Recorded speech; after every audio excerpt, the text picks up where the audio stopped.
வணக்கம். இன்னைக்கு வீடியோவில் நம்ம சுவையான முள்ளங்கி பொரியல் எப்படி செய்கிறதுன்னு பார்க்க போகிறோம்.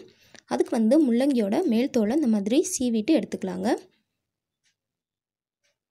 இந்த மாதிரி தோலையெல்லாம் நீக்கினதுக்கப்புறமா அதை நம்ம பொடி பொடியாக கட் பண்ணி எடுத்துக்கலாம். கட் பண்ணி வச்ச முள்ளங்கி எல்லாத்தையும் நல்லா தண்ணி ஊற்றி கழுவி எடுத்துக்கலாங்க. இப்போ ஒரு பேன் அடுப்பில் வச்சு அதில் 1.5 டேபிள் ஸ்பூன் அளவுக்கு எண்ணெய் சேர்த்துக்கலாம். எண்ணெய் நல்லா சூடானதுக்கப்புறமா 1/2 டீஸ்பூன் அளவுக்கு கடுகு, அது கூட 1/2 டீஸ்பூன் அளவுக்கு உளுந்து சேர்த்துட்டு இது ரெண்டையும் நல்லா பொரிய விட்டுறலாங்க.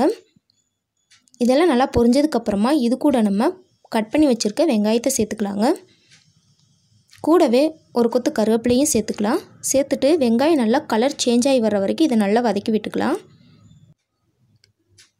வெங்காயம் இந்த மாதிரி கலர் சேஞ்ச் ஆகி வந்ததுக்கப்புறம் இது கூட நம்ம ஏற்கனவே கட் பண்ணி கழுவி எடுத்து வச்சுருக்க முள்ளங்கியை சேர்த்துக்கலாங்க. கூடவே இந்த முள்ளங்கி பொரியலுக்கு தேவையான அளவு உப்பு சேர்த்துக்கலாம். உப்பு சேர்த்துட்டு இதை நல்லா வதக்கி விட்டுக்கலாங்க. இந்த பொரியலுக்கு தண்ணி எதுவுமே சேர்க்க தேவையில்லை, எண்ணெயிலேயே நல்லா வதங்கணுங்க. இப்போ இதை மூடி போட்டு இதை நல்லா வேக விட்டுறலாங்க. பாருங்கள், முள்ளங்கி இந்த மாதிரி நல்லா கலர் சேஞ்ச் ஆகி வரணும், இந்த அளவுக்கு நல்லா வேக விட்டுருங்க. இப்போ இது கூட 1.5 டீஸ்பூன் அளவுக்கு சிக்கன் மசாலா சேர்த்துக்கிறேங்க. மசாலா உங்கள் காரத்துக்கு தகுந்த மாதிரி சேர்த்துக்கோங்க. நான் சிக்கன் மசாலா சேர்த்துக்கிறேன். இது பிடிக்கல அப்படின்னா நார்மலாக வீட்டில் யூஸ் பண்ணுற குழம்பு மிளகாய் தூள் கூட சேர்த்துக்கலாங்க. சேர்த்துட்டு இதை நல்லா இந்த மாதிரி மிக்ஸ் பண்ணி விட்டுட்டு மறுபடியும் மூடி போட்டு இந்த மசாலாவோட பச்சை வாசனை போகிற வரைக்கும் இதை நல்லா வேக விட்டுடலாங்க.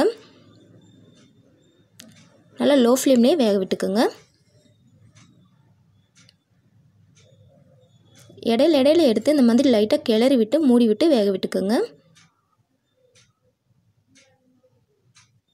அடுப்பை குறைவாக வச்சு வேக வச்சாதான் மசாலா எல்லாம் கருகிராமல் நல்லா டேஸ்ட்டாக இருக்குங்க. மசாலாவோட பச்சை வாசனையெல்லாம் போனதுக்கப்புறமா ஸ்டவ்வை ஆஃப் பண்ணிக்கலாம். அவ்வளோதான், சுவையான முள்ளங்கி பொரியல் ரெடி ஆயிடுச்சு. நீங்களும் உங்கள் வீட்டில் ட்ரை பண்ணி பாருங்கள், ரொம்ப அட்டகாசமாக இருக்குங்க.